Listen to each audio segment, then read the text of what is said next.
So today I want to tell you a story about my mom. My mom was 85 years old when she passed away. And a few months before she passed away, we didn't know she was sick yet. We didn't know that, what was coming.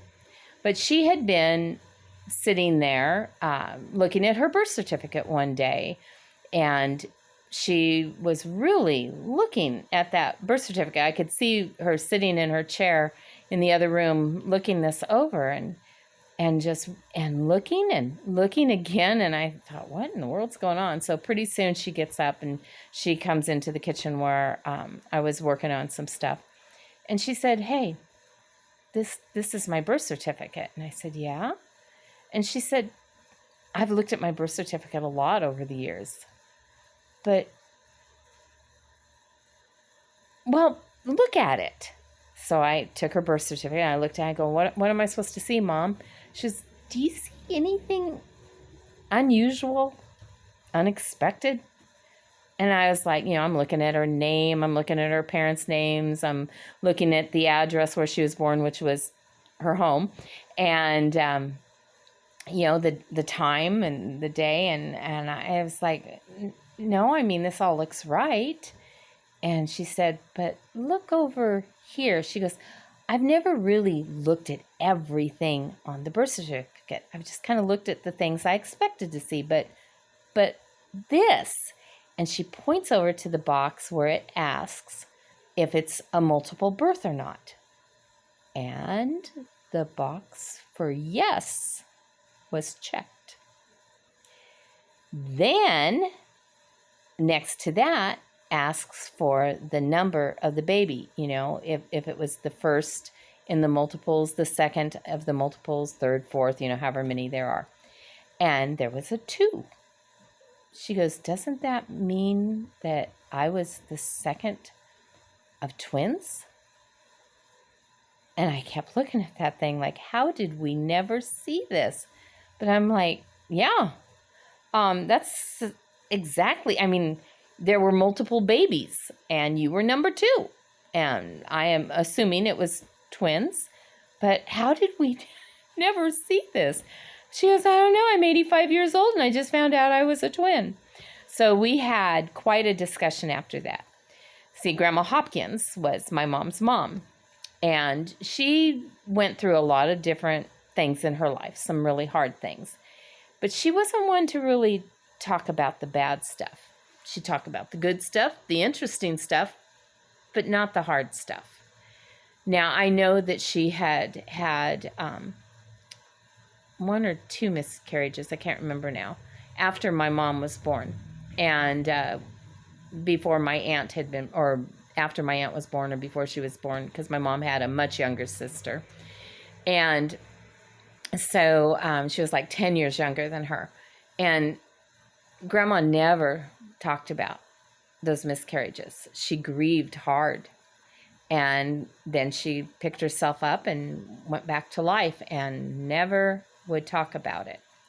I know that there was something not right in her family life, because when my grandfather met her, and all I know is because all he was allowed to say was, when I found out the circumstances of her life, I knew something had to be done. So I went home and I told my mom and dad, because I think she was 17 and he was 18. And I told my mom and dad what was going on, and they agreed something needed to be done. So they lent me the $1 and I went and married her to get her out of that house. Now, I don't know what was going on in that house, but I know that he married her to rescue her from something. So my mom and I, knowing that Grandma was this way, we sat around and we kind of talked and tried to figure out. So the best we can figure is what probably happened was, first off, Grandma wouldn't have known she was having twins.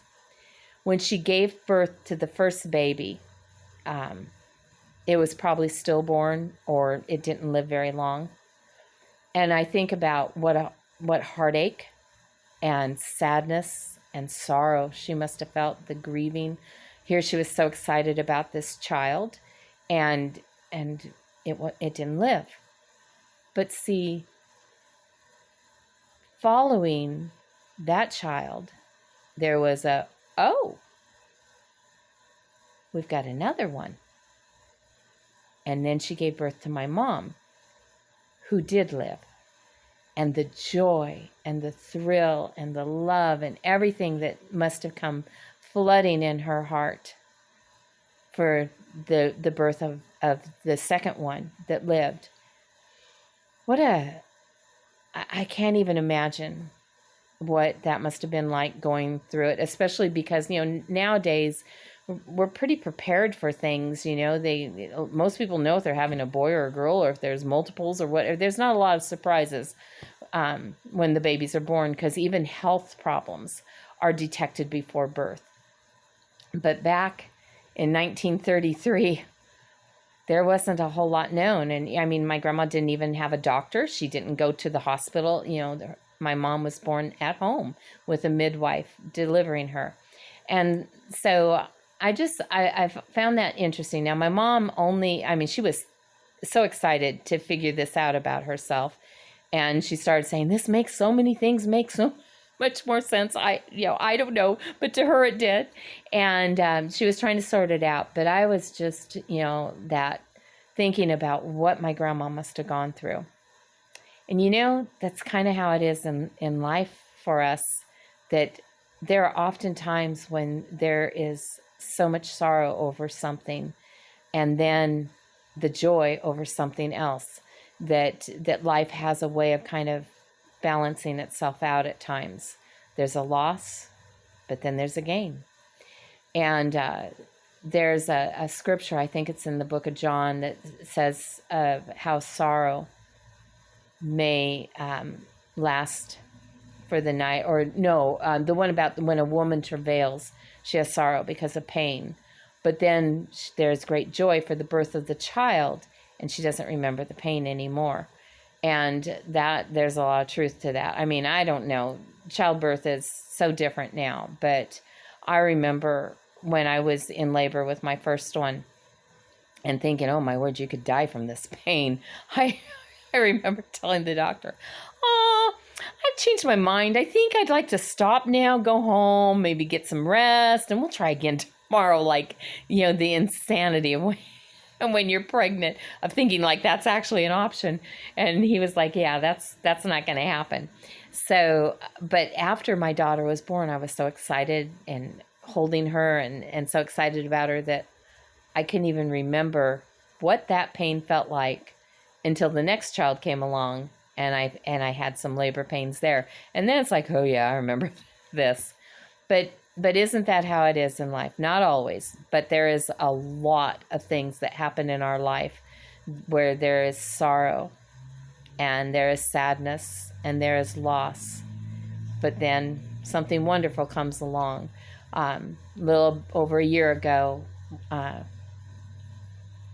try not to cry, but I had this dog that I loved very much. He was just something else. I mean, this dog loved me from the day we got him. He followed me around, and he bonded to me. And he got sick a little over a year ago, and so we took him into the vet to see what was going on with him. And it turned out that he was very, very sick, and he was actually already in the process of dying. And so we went into the vet with him that day thinking, oh, they'll check him out, give us some, some medicine for him or whatever.